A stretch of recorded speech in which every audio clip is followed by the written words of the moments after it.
What's the best? I use the rules against them moment you've had. Mayor Thompson fined me for having a garden gnome that was 2 inches too tall. It was his 5th citation against my small bookstore that month. He was a petty tyrant in a cheap suit, and he was trying to drive me out of business.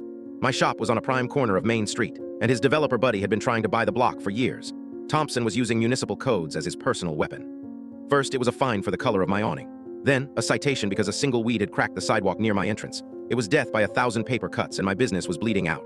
I couldn't fight him on his terms, he wrote the terms. So I decided to find new ones. I started spending my nights in the town hall archives. It was a dusty, forgotten room in the basement that smelled like old paper and decay. The clerk thought I was researching my family tree. For 3 months, I sifted through brittle land deeds and faded meeting minutes from a century ago. I was looking for a loophole, a forgotten rule, anything. I found it in a leather-bound book tucked away in a box labeled 1887 Charter. It was the original founding charter of the town, ratified and forgotten. I blew the dust off and started reading. And there it was, Section 4, Article 2. It stated that any municipal capital expenditure exceeding the sum of $1,000 required a binding public referendum and the signatures of a quorum of Main Street business owners.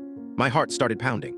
I spent the next week cross-referencing that single rule with the town's public budgets for the last 10 years of Thompson's tenure. The new fountain in the town square, $100,000.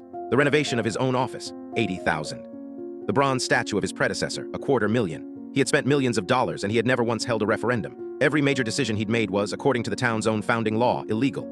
At the next town council meeting, I waited patiently for the public comment section. The mayor smirked when I walked up to the podium, probably expecting another complaint about gnomes. I didn't even look at him. I addressed the council.